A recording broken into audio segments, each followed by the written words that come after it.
ఎలా ఉన్నారు? అందరూ బాగున్నారా? ఈరోజు మనం చూడబోయే రెసిపీ సూపర్ టేస్టీ అయిన కార చట్నీ. ఇది కానీ తయారు చేసి పెట్టుకున్నారంటే ఒక 10 to 15 డేస్ వరకు బయట పెట్టుకోవచ్చు, నిల్వ ఉంటుందండి, చెడిపోదు. అలాగే ఫ్రిడ్జ్లో పెట్టుకున్నారంటే ఒక 1.5 month 2 months వరకు స్టోర్ చేసుకోవచ్చు. టేస్ట్ కూడా చాలా బాగుంటుంది. ఇది తయారు చేసుకున్నారంటే వేడివేడి అన్నంలోకి ఈ చట్నీ వేసుకొని నెయ్యి వేసుకొని తింటే చాలా టేస్టీగా ఉంటుందండి. అంతేకాదు ఇది అన్ని రకాల టిఫిన్ ఐటమ్స్లోకి సైడ్ డిష్గా చాలా బాగుంటుంది. మరి ఎలా తయారు చేసుకోవాలో చూసేద్దామా? దానికోసం నేను ఒక 30 వరకు ఉంటాయండి ఎండుమిర్చి. వీటిలో ఒక 15 వరకు గింజలు తీయకుండా వేసుకున్నాను. ఒక 15 వరకు లోపల గింజలన్నీ తీసేసి వేసుకున్నాను. ఇలా వేసుకోవడం వల్ల ఏంటంటే మంచి థిక్నెస్ తెలుస్తుంది, అలాగే స్మెల్ కూడా చాలా బాగుంటుంది. ఇప్పుడు దీంట్లోనే ఒక చిన్న సైజు నిమ్మకాయ ఉంటుంది కదా, అంత చింతపండు తీసుకున్నాను. దాంట్లో ఉండే నార తొక్కులు ఏమన్నా ఉంటే తీసేసుకోండి. చింతపండు నానబెట్టి రసం అంతా వేయట్లేదండి మనం, అలాగే డైరెక్ట్గా వేసేస్తున్నాము.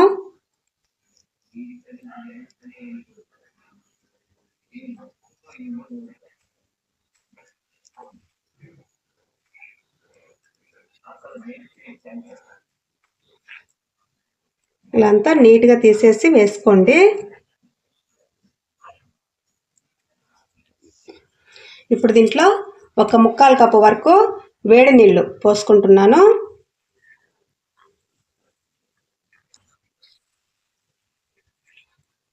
ఇది ఇలాగే వదిలేసేయండి, ఒక 20 minutes ఇలాగే నాననివ్వండి. వీటిల్ని పక్కన పెట్టేసుకుందాం. చూడండి బాగా నానిపోయాయి. వీటిని ఒక మిక్సీ జార్లో వేసుకుందాం.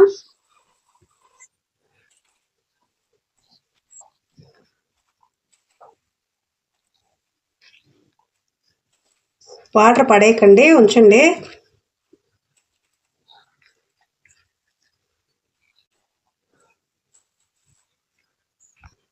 ఇప్పుడు దీంట్లో సాల్ట్ వేసుకుందాం.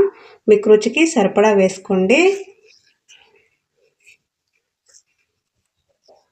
కొంచెం మనం నానబెట్టుకున్నాం కదా ఆ వాటర్ వేసుకుందాం. దీన్ని బాగా మెత్తగా గ్రైండ్ చేసుకుందాం. చూడండి ఇలా మెత్తగా గ్రైండ్ చేసుకోండి. ఇప్పుడు మనం చట్నీ ఎలా తయారు చేసుకోవాలో చూసేద్దాం. స్టవ్ ఆన్ చేసి బాండీ పెట్టేసుకున్నాను. దాంట్లో ఒక 2 టేబుల్ స్పూన్లు ఆయిల్ వేసుకున్నాం. ఆయిల్ హీట్ అయిందండి. ఇప్పుడు దీంట్లో ఆవాలు మినపప్పు వేసుకున్నాం.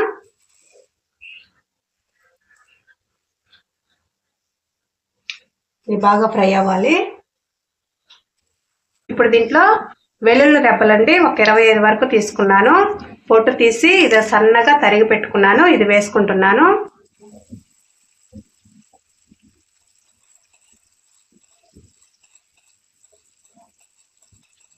కూడా బాగా ఫ్రై అవ్వాలండి.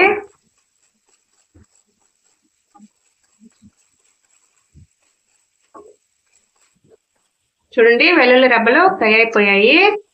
ఇప్పుడు దీంట్లో సన్నగా తరిగి పెట్టుకున్న ఒక పెద్ద సైజు ఆనియన్ ఇది వేసి ఫ్రై చేసుకుందాం.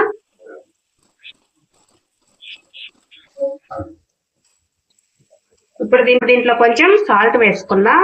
ఆల్రెడీ మనం గ్రైండ్ చేసుకున్నప్పుడు వేసుకున్నాం కదా, కొంచెం చూసి వేసుకోండి.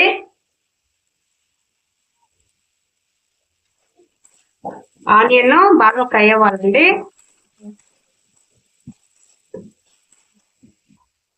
ఆనియన్ కూడా మగ్గిపోయాయండి. ఇప్పుడు దీంట్లో మనం ఫస్టే గ్రైండ్ చేసి పెట్టుకున్నాం కదా ఎండుమిర్చి చింతపండు, అది వేసేసుకున్నాం.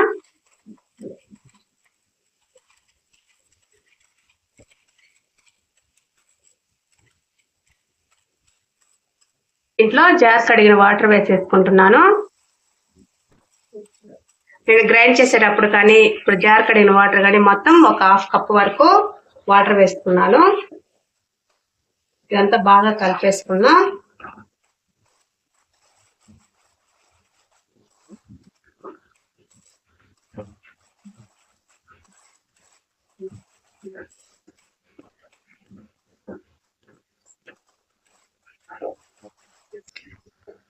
దీంట్లో వాటర్ వేసుకున్నాం కాబట్టి ఇది చెదిరి చిటుకులన్నీ పడుతుంటాయండి. అందుకని ఒక 5 నిమిషాలు మూత పెట్టి అలాగే వదిలేసేద్దాం. మూత తీసి చూద్దామండి. చూడండి, ఆయిల్ సపరేట్ అవుతుంది కదా. ఇంకా మూత పెట్టాల్సిన అవసరం లేదు. బాగా కలుపుకుంటూ ఇది అడుగంటకుండా మధ్య మధ్యలో కలుపుతూ ఆయిల్ అంతా సపరేట్ అవుతుందండి. అంతవరకు ఉడికించుకోవాలి.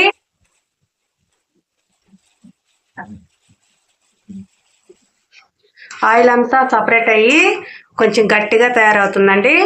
అంతవరకు కుక్ చేసుకోవాలి. మంటని మీడియం ఫ్లేమ్లో పెట్టి ఉడికించుకుందాం.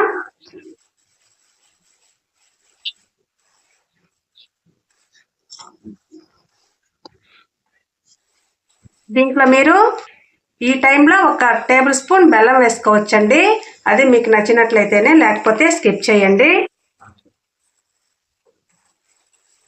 ఇది బాగా దగ్గర పడాలి.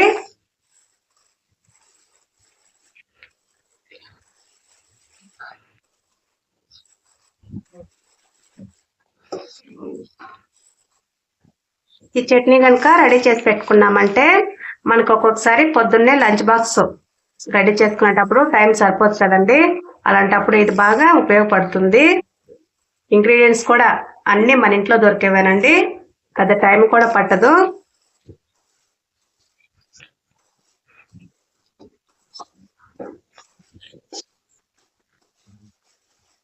చూడండి, దగ్గర పడుతుంది కదా.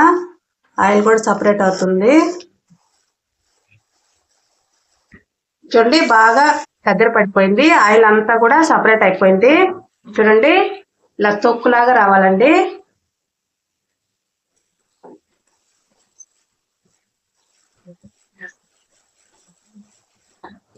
మీరు కనుక ఇది 1 వారం రోజులు యూజ్ చేసుకునే పని అయితే కరివేపాకు వేసుకోవచ్చు, లేదంటే వేసుకోకండి.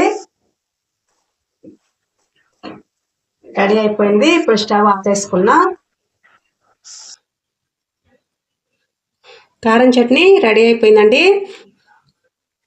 ఇది రైస్లోకి, అన్ని రకాల టిఫిన్ ఐటమ్స్లోకి చాలా బాగుంటుందండి. మీరు ఖచ్చితంగా ట్రై చేయండి.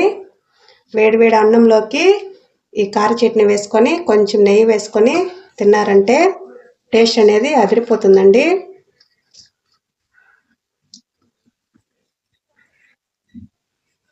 ఇంగ్రీడియంట్స్ అన్నీ కూడా నేను చెప్పిన విధంగానే వేసుకొని ట్రై చేయండి.